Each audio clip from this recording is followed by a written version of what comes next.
La encuesta Bicentenario del año 2018 reveló que el 69% de las personas consultadas estaba de acuerdo en que terminar con la vida de las y los enfermos incurables se justificaba bajo ciertas circunstancias en nuestro país. 3 años después, una encuesta de Plaza Pública CADEM mostró una cifra aún mayor de aprobación, esta vez sobre la decisión personal de solicitar una muerte médicamente asistida en caso de padecer una enfermedad terminal o dolorosa. Por otro lado, los diversos descubrimientos científicos y los avances tecnológicos permiten hoy alargar la vida de las personas enfermas y garantizar, en muchos casos, mejores condiciones para vivir sus últimos días. Sin embargo, esto no siempre coincide con sus deseos o con una mejora en su bienestar. ¿Hasta qué punto es ético prolongar la vida de las personas? ¿Cuáles son sus implicancias sociales y cómo nos hacemos cargo de ellas? Lo conversamos hoy en Hablemos de Chile. Buscar todos los recursos habido y por haber para poder lograr de que nuestra hija sea sana y no lleguemos a la consecuencia que es la Margarita, que en este caso ella tiene un retardo mental y lamentablemente, a pesar que ella tiene que tener su dieta, no le vamos a poder nunca componer su cerebro. Nosotros no somos partidarios como Cuerpo Médico Nacional e Internacional, bajo principios de defensa de la vida, de ir en contra de la vida de una persona a petición de esa persona. Me ayuda mi padre, el papá de mi hijo y mis hermanos también me están ayudando, y también por el hogar, estoy en el hogar de Cristo, también me están ayudando en lo que es pañales, me están ayudando por el subsidio de la luz, porque igual con el concentrador que mi mamá usa de oxígeno sale mucha luz. Pues los 4 hijos los crié y son bien ingratos, padrino Bey. No son de los que vengan domingo a domingo, pero yo no los reprocho porque cada uno con su cada uno. Porque tienen obligaciones, tienen otros compromisos.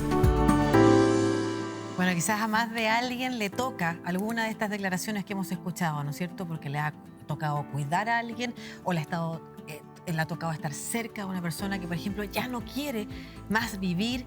La opinión de quienes sufren esa realidad, de quienes cuidan, de la parte médica, de eutanasia. De eso vamos a conversar hoy día en este capítulo de Hablemos de Chile, dedicado a la prolongación de la vida, programa que hacemos de la Pontificia Universidad Católica de Chile en conjunto con 13C, ¿no es cierto? Estamos hoy con Diana Urenque, que es doctora en filosofía, directora del Departamento de Filosofía de la Universidad de Santiago, autora del libro Animales Enfermos, Filosofía como Terapéutica. ¿Cómo estás, Diana? Muy contenta de estar acá. Gracias por la invitación. Muchas Lucía. gracias a ti por estar acá. Y a Pedro Pérez, médico cirujano, máster en salud pública y jefe de medicina paliativa de la Universidad Católica. ¿Cómo estás? Muy bien, también muy contento de estar acá. Muchas gracias. Muchas gracias. Tremendo tema, difícil tema también y muy profundo, porque estamos hablando del buen vivir, del buen morir y del equilibrio entre ambos. ¿Qué significa primero buen vivir y buen morir? Sí, bueno, en realidad esa yo creo que es una de las preguntas más difíciles de contestar en nuestros tiempos. O sea, vivimos en sociedades plurales donde la idea de el buen vivir es una cosa que ya no se acota o se vincula a, digamos, visiones dominantes. No es, por ejemplo, como se pensó mucho tiempo que la vida, no sé, religiosa solamente pudiera ser una buena vida, o la vida, qué sé yo, en familia. Claro. Hay distintas formas de concebir los proyectos vitales y hoy en día encontramos cada vez más conflicto también a veces entre las formas que cada uno individualmente decide. Entonces, decir qué es la buena vida, podemos decir hay muchas formas y proyectos de buena vida que normalmente cada uno debería poder decir individualmente y por lo tanto conflictúa también con qué consideran o tiene relación con cómo también se considera el buen morir. Básicamente el buen morir significa también el dejar de una otra forma que cuando el proyecto vital deja de tener sentido, quizás se pueda poner fin a la vida. Antes una buena vida era una vida muy larga, una vida que no tuviera, donde la muerte se retrasara lo más posible, era una vida también bendita por Dios en ciertos relatos, y hoy en día podemos decir que eso no es necesariamente la opinión de muchas personas y buen morir puede ser, por ejemplo, morir sin dolor, morir sin extender demasiado el sufrimiento, pero son cuestiones muy personales, creo que esa es la clave. El buen morir y el buen vivir son decisiones que creo que hoy en día se vuelven cada vez más cuestiones de los individuos, más que de grandes comunidades, sean los profesionales, los académicos, los médicos, Claro, etcétera. que es un tema a propósito también de las declaraciones o algunas de las declaraciones que veíamos en pantalla recién, ¿no es cierto? Se trata cada vez más de un tema de decisión individual, pero también está en tensiones hoy en día. Todavía, y ya que trabajas además en el área de la salud pública, la medicina o el cuerpo de profesionales médicos versus los pacientes, versus los cuidadores, todavía no hay un relato consensuado respecto de quién decide sobre la vida o la muerte de una persona. Eso es así en cierto sentido. A ver, yo coincido con Diana en términos de que no hay una buena manera de vivir. En el fondo, eso tiene que ver con la experiencia de sentido, ¿cierto? Yo no soy vengo del área de la filosofía, yo vengo del área de la medicina y en realidad lo que a mí me toca más es lidiar en el fondo cómo la gente vive en el contexto de una enfermedad. Y respecto del proceso de fin de vida, en realidad, efectivamente lo que ocurre, y es lo que me toca ver un poco a mí, ¿cierto? Es que las personas en general, ¿cierto? Lo que buscan es que, y eso es un poco el sentido de la medicina y lo que buscamos todos, ¿cierto? Cuando interactuamos con el sistema de salud, es en el fondo que el sufrimiento sea aliviado, ¿cierto? Y ese es un poco como parte de lo que buscan los pacientes.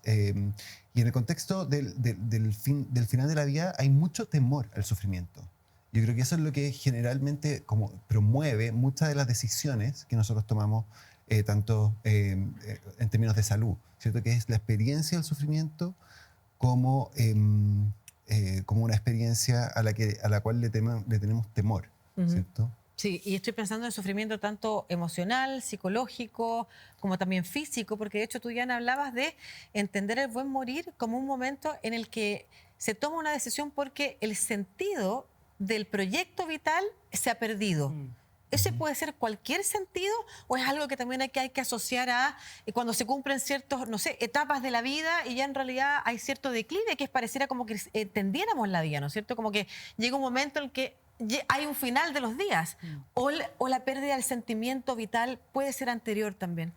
Bueno, es súper delicado esto porque, bueno, efectivamente la medicina lo que busca siempre es ayudar a un paciente, ¿no? Alguien que sufre, que una enfermedad, algo por lo cual padece, ¿no? El médico está ahí para aliviar padecimientos.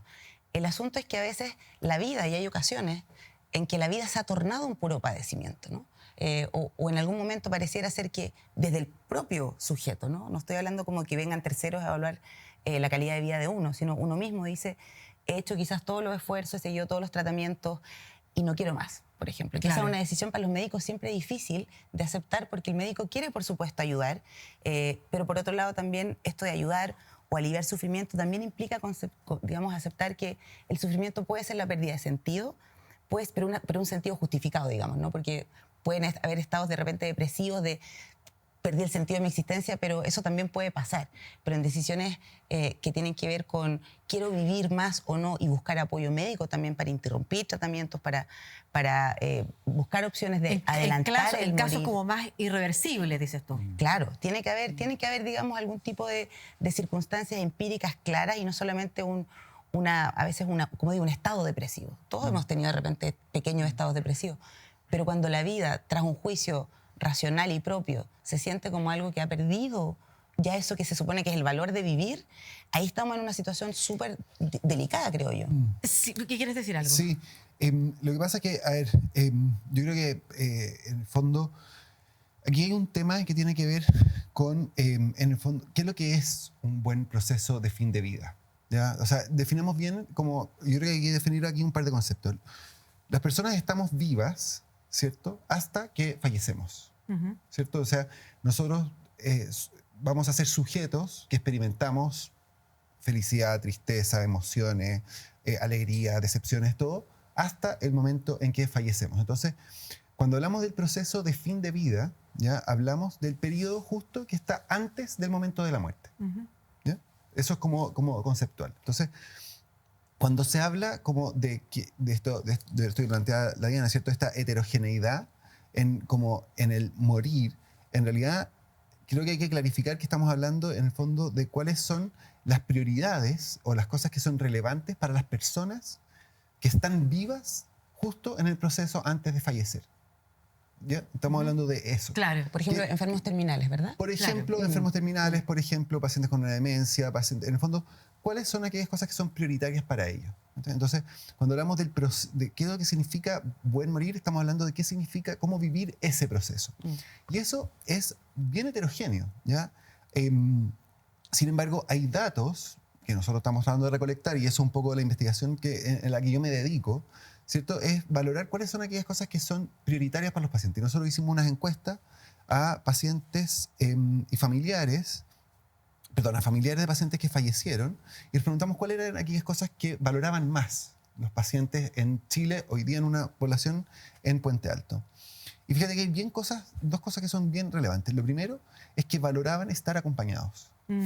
Esa es una cosa que ellos definían como fundamental para, en el fondo, que el proceso de fin de vida, que este momento, justo antes del momento de fallecer, haya sido como bueno o menos doloroso, menos terrible. Uno es eso. Y el segundo aspecto, que era reconocido por los familiares, tenía que ver con la capacidad de los individuos de mantener su capacidad de hacer cosas o de participar. Sí. Por ejemplo, en el fondo, ser capaz de, ojalá, ir al baño, ojalá Algún grado de alimentarse, autonomía. algún grado de independencia, o participar en cosas que son significativas para ellos. Por Cumpleaños, ejemplo, celebraciones familiares. estar con amigos, etc. Mire, a propósito de eso, quiero que escuchemos a Paulina Taboada, que es médico cirujana, es doctora también en filosofía, autora del libro Sedación al final de la vida, un enfoque interdisciplinario. Ella nos va a hablar de cuidado, de autonomía, de dependencia. Y a la vuelta quiero que ustedes también me den su opinión sobre las reflexiones, porque son bien interesantes e incluso estremecedoras desde algún punto de vista. Veamos. Que es muy distinto que a una persona anciana que está con limitaciones propias de la edad, uno le haga sentir que está sobrando en este mundo, que ya se está transformado en un obstáculo para los demás, que es una carga para su familia, que uno le haga sentir a esa persona que es amada, que es valorada y que es bueno que un día más podamos tener la posibilidad de tenerla con nosotros. En el fondo, él decía, es muy distinto que yo a un ser querido mío le ponga una pistola en su velador a que le lleve el desayuno rico con una flor para mostrarle cuánto lo valoro y cuánto valoro que ese día todavía esté conmigo. La sociedad contemporánea nos pide que seamos autovalentes, que seamos autónomos.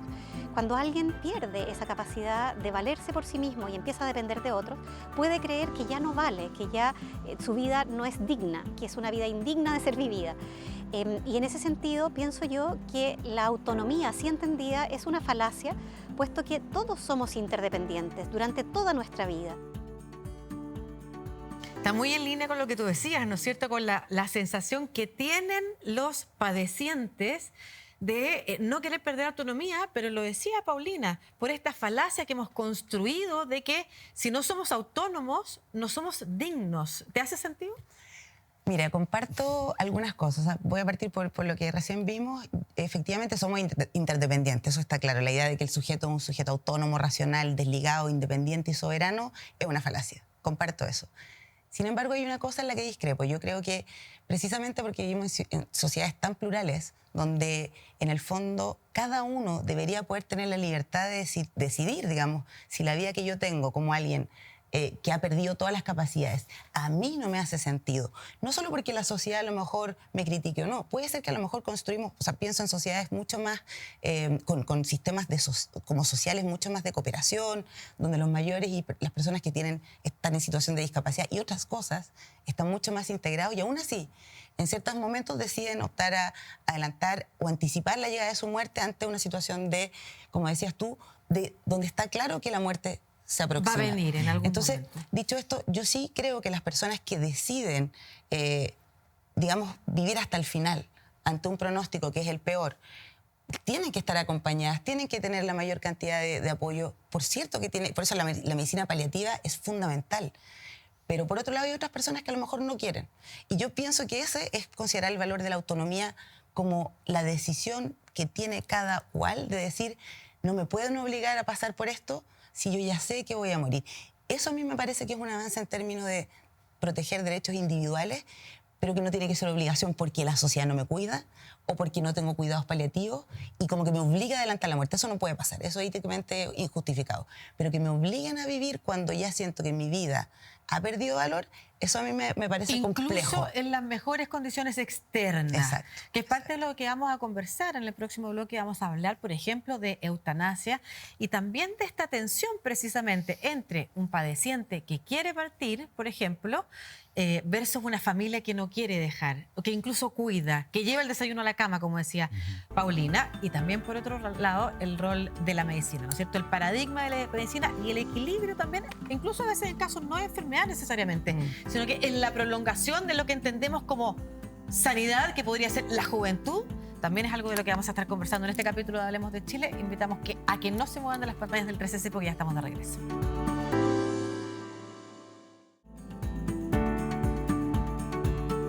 Ya estamos de regreso aquí en Hablemos de Chile, programa que hacemos entre la Pontificia Universidad Católica de Chile y 13C, hoy hablando de la prolongación de la vida. Y en el marco de esta conversación estamos con Diana Urenque y con Pedro Pérez. Ha salido el tema de los cuidados paliativos. ¿Qué son, Pedro, los cuidados paliativos? Los cuidados paliativos es una disciplina que se ha desarrollado durante los últimos años desde la perspectiva de la medicina, que busca el alivio del sufrimiento asociado a la enfermedad. Antiguamente, o en sus inicios, se asociaba particularmente a el cuidado de los pacientes que estaban falleciendo, es decir, que estaban justo en el proceso de fin de vida.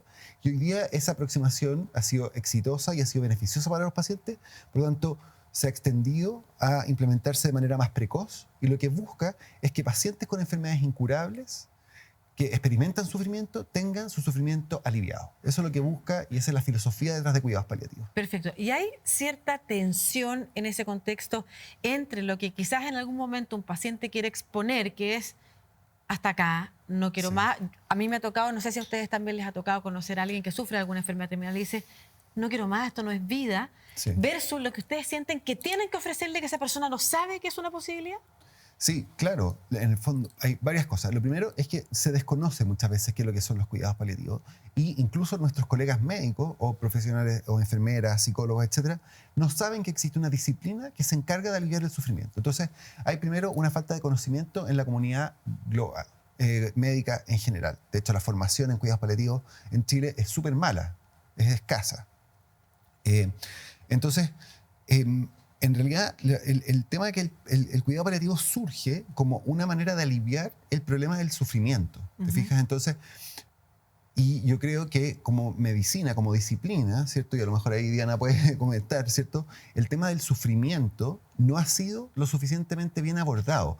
Hoy día ¿Por qué? Porque en el fondo la aproximación que tenemos está basada en el modelo muy biológico, que busca centrarse en mejorar la enfermedad, pero no en mejorar o en preocuparse de la experiencia del paciente. Perfecto. Entonces, Y perdona, Diana, porque después quiero pasar a la dimensión ética de esto y al conflicto que puede haber ético. Antes de cerrar este capítulo, ¿cuándo se cruza el límite? ¿Cuándo es el límite entre lo que quiere proponer este médico o persona dedicada a los cuidados paliativos y la decisión de un paciente de decir no?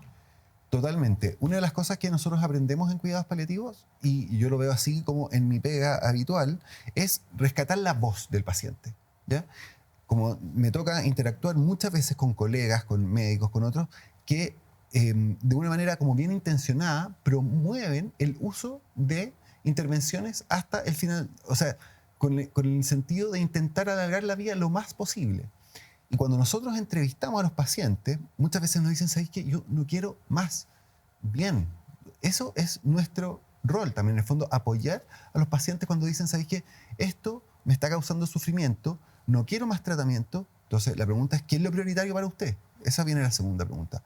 Me dice, ¿sabes qué? Quiero no tener dolor, quiero ir al matrimonio de mi hijo, quiero poder fallecer en mi casa, quiero ir a la playa, quiero viajar antes.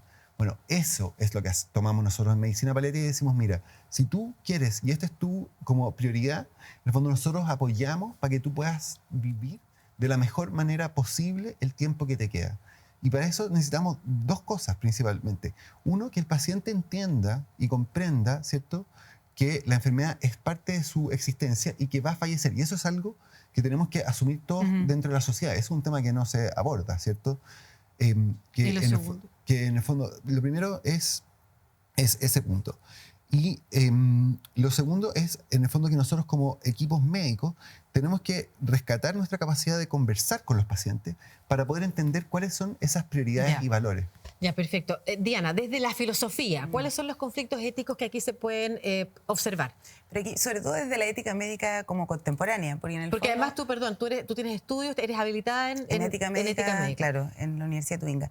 Y claro, la Facultad de Medicina, uno de los temas que más hablábamos era, bueno, el código hipocrático en medicina siempre ha sido el que, digamos, vinculaba a la práctica médica, donde la muerte, por ejemplo, es un mal, el aborto es un mal, una serie digamos, de cuestiones valóricas que han permeado la práctica médica.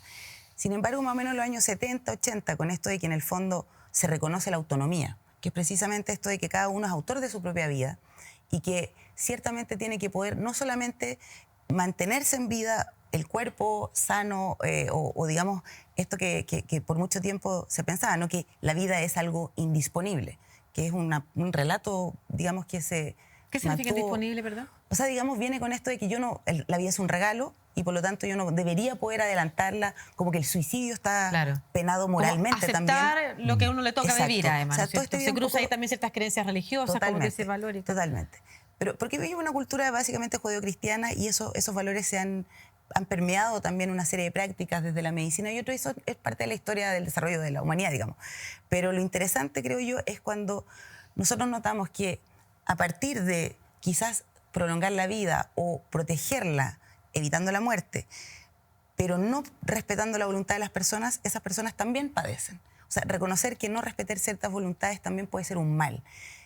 En ese sentido, por eso el consentimiento informado, por ejemplo, en medicina es clave, porque es la única forma de saber el paciente quiere esto o no, y esa es la forma, yo creo, vinculante, y por lo menos en Alemania y en Europa, una de las cosas que a mí me pareció interesante también como de potenciar acá, es que los médicos no pueden tomar actitudes paternalistas de saber mejor lo que quiere el paciente.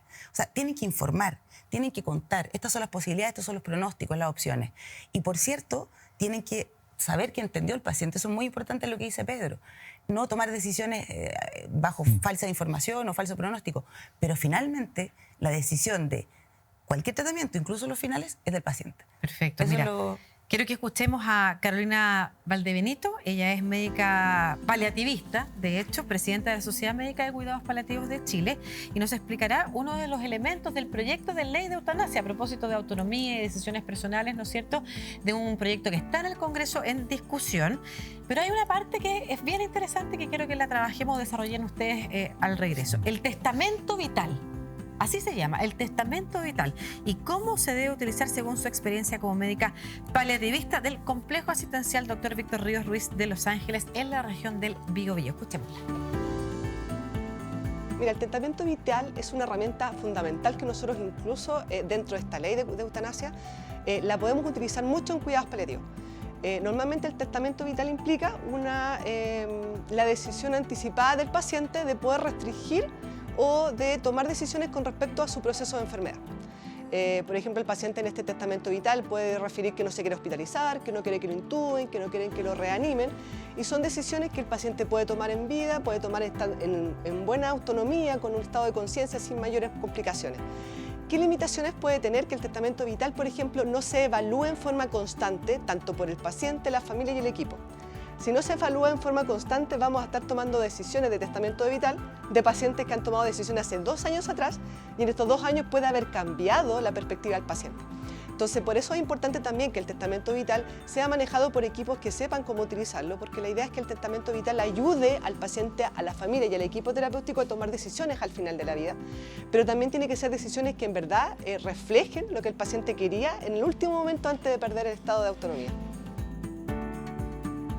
Importante escuchar y lograr poner todos los antecedentes hasta antes de... Al principio del programa hablamos de las cifras de personas que quieren que haya una regulación que permita, si uno quiere dejar de vivir en una circunstancia como esta, por ejemplo, poder tomarla, esa decisión. Hablemos del testamento vital y del proyecto de eutanasia, Pedro.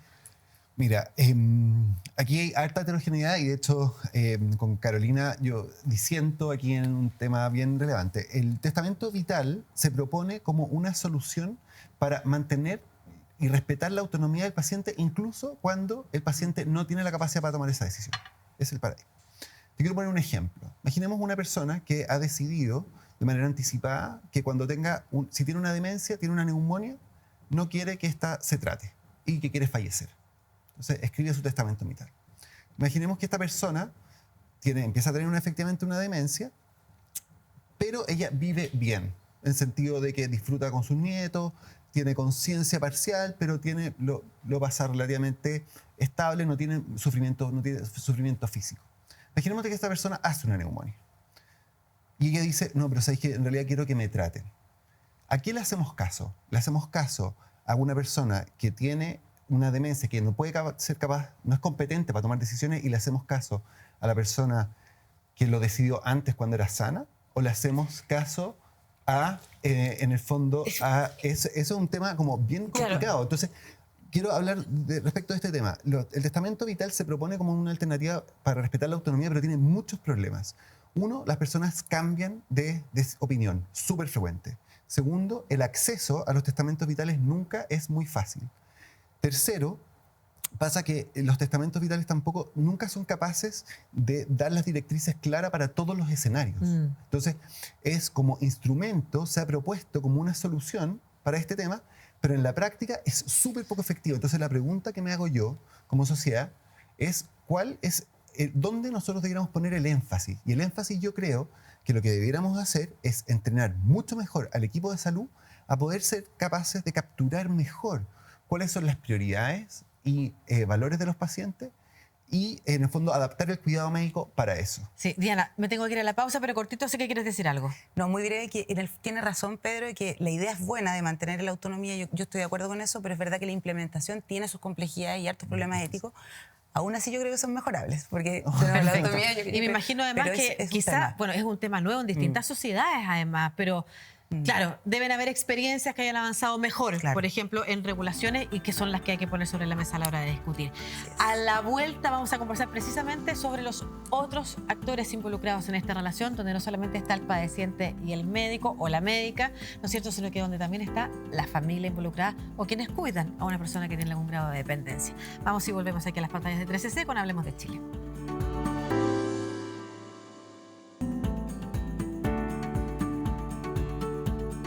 Ya estamos de vuelta aquí en Hablemos de Chile, programa que hacemos entre la Pontificia Universidad Católica de Chile y 3CC, hoy conversando de la prolongación de la vida. Estamos con Diana Orenque y con Pedro Pérez, y vamos a conectar de inmediato al teléfono, al Zoom en realidad, con Paulina Urrutia, actriz y cuidadora. Conocemos tu caso, Paulina, además de cuidadora de Augusto Góngora, ¿no es cierto?, tu pareja, tu marido, quien sufre de una enfermedad neurodegenerativa, ¿no es cierto? ¿Cómo estás? Primero, bienvenida a Hablemos de Chile. Muchísimas gracias, muy interesante la conversación, la he seguido, así que encantada de poder compartir con ustedes algo de lo que yo he podido vivir. Bueno, y en mi vida, porque aparte de Augusto, mis dos padres han fallecido, y hace poquitito falleció mi padre, que tuvo cuidados paliativos, porque los cuidados paliativos es una cosa relativamente novedosa dentro de la medicina. Perfecto. Bueno, y a partir de esa conversación, incluso cuéntanos más de tu experiencia y la diferencia, por ejemplo, entre lo que estuvimos conversando fuera de pantalla, ¿no es cierto? ¿Cómo son los médicos o las médicas que se dedican al cuidado paliativo versus la experiencia también de un profesional dedicado a, por ejemplo, las enfermedades neurodegenerativas?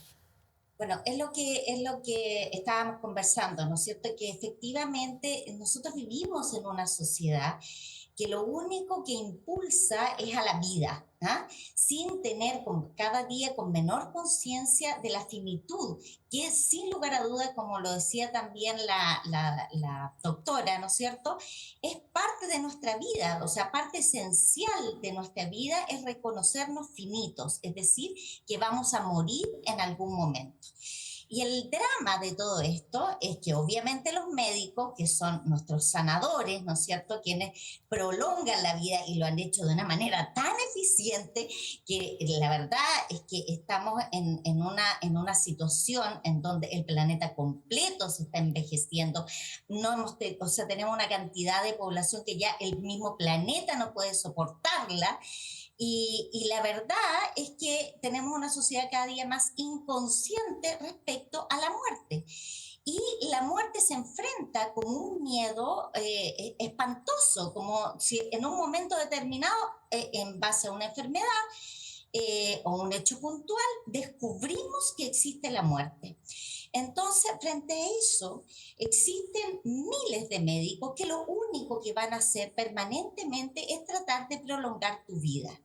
Y queda una esencia, un espíritu dentro de nosotros en muchas personas que dicen, hasta aquí nomás llegamos. O sea, basta, es suficiente. Porque nosotros tenemos algo muy animal también, que es decir, como todos los animales, llega un momento en que dejan de tomar agua, primero dejan de comer, luego dejan de tomar agua y mueren. ¿Ah? Eso cualquier animal lo hace. Y hoy día nosotros nos vemos enfrentados a una sociedad que no nos permite hacer eso. Y lo bonito que yo he descubierto felizmente con esta enfermedad, otro de los regalos que ha tenido las demencias para mí, es que aquellos que tratan enfermedades terminales, neurodegenerativas, en este caso como el Alzheimer y otras demencias, los médicos enfrentan estas enfermedades en ya lapsos muy avanzados como enfermedades terminales que requieren cuidados paliativos. Ninguna intervención que haga que nosotros forcemos o prolonguemos la vida de esa persona. Y en eso no estamos, obviamente, limitando sus facultades, como que es todo este problema ético que tienen los médicos, que yo tengo que hacer algo para que siga viviendo. No, se asume una ética que así como nosotros tratamos, ¿no es cierto?, de seguir viviendo, llega un momento en que es necesario morir. Sí, y acompañar... Y eso es un dilema que se tiene que ver, como muy bien lo decía el doctor, es una conversación abierta, sin restricciones, pero con éticas abiertas, no con éticas de médicos que dicen, mi ética es salvar la vida, por lo tanto yo tengo que, no sé, darle alimentación vía tubo, mantenerlo con suero, ¿me entiendes? O sea, sí, Paulina, te quiero llevar a otro tema, porque en la introducción del programa, en la conversación, se ha tocado el tema de los cuidadores o de las cuidadoras, ¿no es cierto? Sobre todo las cuidadoras, en Chile son más cuidadoras que cuidadores, o de las familias que a veces se resisten y que quieren acompañar, pero sea en un proceso de vejez, sea en un proceso de enfermedad ya terminal, o sea en un proceso de una enfermedad que quiere, ojalá, poder vencerse, pero se hace difícil. ¿De qué manera nuestra sociedad también acompaña a quienes cuidan para que ese proceso también sea más fácil, tanto para quien cuida como para quien es padeciente? En tu caso, ¿cómo te has sentido, cómo sientes que nuestra sociedad también vive ese proceso o acompaña? Bueno, estamos en los primeros pasos, Luciel, en los primeros pasos. ¿Por qué? Porque estas enfermedades lo que nos han regalado es la conciencia frente a la enfermedad y frente a la muerte. Entonces, cuando una persona acompaña un proceso de muerte a alguien, porque eso estamos acompañando a gusto a morir, ¿me entiendes? Poco a poco su cabeza que domina todo el cuerpo se va deteriorando y nosotros en la medida que lo vamos acompañando, vamos requiriendo de todo, porque esa persona se vuelve absolutamente dependiente de otros, que es la conclusión que nosotros sabemos desde el principio. Lo que pasa es que esta sociedad absolutamente alienada se ha convencido que los seres humanos somos autónomos e independientes. Y resulta que eso no es así. Pero, Paulina, los seres humanos nacemos dependientes y nos desarrollamos gregariamente, y al final de nuestra vida y durante nuestra vida siempre requerimos de otro para poder seguir viviendo y morir como corresponde. Pero, Paulina, quiero poner... Sí, perfectamente. Entonces, ¿qué pasa? Cuando todos esos cuidados ahora la gente tiene conciencia, bueno, nosotros nos vemos como cuidadoras. Yo he retrocedido, así como en la pandemia se retrocedieron 10 años de avance de las mujeres. Yo volví a ser una persona que no puedo ejercer mi profesión, no puedo trabajar, por lo tanto no puedo generar ingresos, me he vuelto más pobre, me he vuelto... he dejado de ser ciudadana en muchos sentidos porque he perdido las posibilidades de estar al nivel en el que estaba involucrada en el desarrollo no solamente de mi persona, sino de mi familia y del país, de contribuir al país con lo que yo soy. ¿Por qué? Porque el país recién ahora se está dando cuenta que están perdiendo un capital grandísimo, ¿no es cierto? Y segundo, que es todo un proceso de crecimiento como se hizo con las mujeres que eran madres, dedicadas absolutamente al cuidado de los niños. ¿Qué es lo que hay para los niños?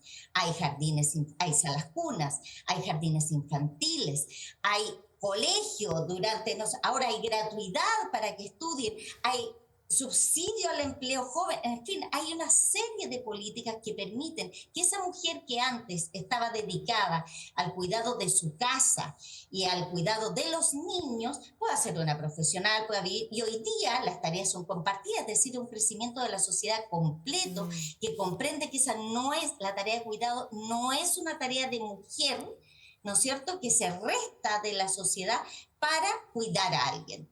Hoy día, cuando llegamos a la etapa final de nuestra vida, que va exponencialmente creciendo, todos los seres humanos vamos a cuidar a alguien, a un padre, a una madre, a una tía, a una hermana, a un hijo, a un esposo, etcétera. Y la sociedad debe ir dando los pasos porque ese no es un problema personal, es un problema de la sociedad. Y es un problema de salud pública cuando una persona se vuelve absolutamente dependiente de otra y por lo tanto tiene que tener una evaluación totalmente distinta a como ha sido, no sé, pues a mí me pueden mirar, bueno, yo soy actriz, fui exministra, bueno, y resulta que ahora Paulina Urrutia con suerte puede hacer tal trabajito, puede salir de su casa 2 veces a la semana, que es lo que yo puedo pagar para que alguien me releve en esos cuidados, en fin. Entonces, todo eso es un crecimiento cultural, social y evidentemente de asumir como una tarea pública, como una tarea del Estado, es decir, de nosotros como sociedad, este tipo de problemas de salud pública. Muchas porque gracias, obviamente nos Paulina. involucra a todos en un crecimiento que todos tenemos que hacer. Muchas gracias, Paulina. En eso quería que te enfocaras en contarnos de la realidad de ser cuidadora y has sido muy clara, muy asertiva también en explicarnos también tu visión sobre estas experiencias de ser cuidadora en distintos casos, ¿no es cierto?, de tus padres como también de tu pareja. Un abrazo muy grande, Paulina Urrutia. Muchas gracias por estar aquí en Hablemos de Chile. Y me voy a ir a la pausa solamente diciendo que el avance ha sido lento en el caso de las mujeres. En el caso de las cuidadoras, el gobierno ha anunciado este sistema que permite identificarse como cuidadora y que al menos permite en algunos trámites, por ejemplo, del Estado, poder acortar los tiempos de espera, que también contaba Paulina que son un tema para quien no puede salir de su casa porque necesita contratar a alguien para que siga cuidando. Nos vamos a la pausa, estamos en las pantallas de 13C con Hablemos de Chile, no se vayan. Ya estamos en el último bloque, en el cierre de Hablemos de Chile, en este capítulo que lo hemos dedicado a hablar de la prolongación de la vida. Ha sido muy interesante, muy profundo, muy también enriquecido respecto de nuestras propias reflexiones sobre el tema que probablemente nos interpela, ¿no es cierto? Porque vivimos experiencias similares o porque nos enfrentamos a un dilema ético. Estamos con Diana Orenque y con Pedro Pérez. Y Pedro, contigo quiero partir en las reflexiones finales. Sí, primero que todo me quedo bien contento de la experiencia que tuvo Paulina Urrutia con la atención que recibió del grupo de cuidados paliativos y esta distinción que ella hacía en cómo esta disciplina ayuda a que los pacientes puedan fallecer bien. Sí me parece me parece importante clarificar un par de conceptos respecto de qué es eutanasia y cómo se distingue de un buen cuidado paliativo. La eutanasia se entiende, ¿cierto?, como la administración directa de un medicamento que causa de manera inmediata la muerte del paciente. Y cuando hablamos de una aproximación de cuidados paliativos, lo que busca básicamente es aliviar el sufrimiento de los pacientes en el contexto del final de la enfermedad a través de fármacos que controlen los síntomas. Y eso puede implicar también, por ejemplo, la suspensión de ciertos tratamientos o de ciertas medidas, y eso no es eutanasia. En el fondo lo que hacemos es adaptar el cuidado médico de los pacientes para que los pacientes fallezcan de la mejor manera posible sin sufrimiento. Y un poco como mensaje final, creo que aquí hay un tema relevante como a nivel nacional que tiene que ver con la brecha que existe para el acceso de cuidados paliativos. Claro. En Chile, en el fondo, estaba garantizado para cáncer hasta el año pasado. Desde el año pasado se aprobó la ley de cuidados paliativos universales que debiera haberse implementado en marzo de este año. Y hoy día estamos en noviembre y todavía no tenemos el reglamento. Entonces, uno de los problemas que nosotros tenemos graves en Chile es la falta de acceso a cuidados paliativos para la población, para hacer que la gente y los pacientes que experimentan sufrimiento asociado a la enfermedad, producto de enfermedades graves, puedan fallecer de una manera sin sufrimiento. Muchas gracias, Diana. Sí, yo muy breve quiero decir que, bueno, creo que estos espacios son claves para poder justamente tener una visión más informada y que las personas puedan elegir un poco cuáles son las opciones que quieren, precisamente porque envejecemos mucho y, como decía también Paulina Urrutia, van a pasar cosas no sé, vamos a vivir como nunca un planeta ha envejecido tanto como lo vamos a hacer ahora. Entonces es bueno enfrentarse a estas preguntas, es bueno enfrentarse a la pregunta por la calidad de vida, por la muerte, por cómo quiero vivir, cómo quiero morir. Y yo creo que en estas conversaciones, estos debates, la pregunta siempre es cierto, somos interdependientes desde que nacemos, pero no significa que necesariamente cuando estamos en situaciones de vulnerabilidad queremos también estar en dependencia, ¿no? Creo que la medicina contemporánea tiene que poder ofrecer mecanismos de apoyo, de cuidado, la sociedad, lo que decía también Paulina, de que es una tarea social, no solo una labor individual, moral, familiar, sino que hay una cuestión de implementación de políticas públicas, de salud pública también, que es importante. Y también por lo mismo, si hay personas que desean cuidados paliativos, por ejemplo, que prolonguen la vida, que alivien el dolor y que quieren vivir de esa forma para poder hacer un montón de cosas como las que señalaba Pedro, maravilloso. Si hay otros que quieren acortar ese periodo, y sobre todo yo soy muy partidaria del suicidio asistido más que de la eutanasia, porque el suicidio asistido no hay duda de la voluntad de la persona, uno mismo se administra la dosis letal. Yo creo que esas son libertades que podemos tener, pero que jamás sean por cuestiones económicas, sociales, por falta de cuidado, para que realmente resguardemos. Muchas Ese gracias. sería como Diana, solo para cerrar, si alguien quiere seguir leyéndote sobre estos temas, Animales Enfermos, tu libro, ¿dónde se puede encontrar? En el Fondo de Cultura Económica, en las grandes librerías, está también como en el norte, en el sur, fuera de Chile, así que varios lugares lo van a encontrar. Diana Orenque, con su libro Animales Enfermos, Pedro Pérez, también de Medicina Paliativa de la Universidad Católica. Muchas gracias por acompañarnos en este capítulo y ustedes también. Y nos encontramos la próxima semana en un nuevo capítulo de Hablemos de Chile por las pantallas de 3CC. Gracias, chao.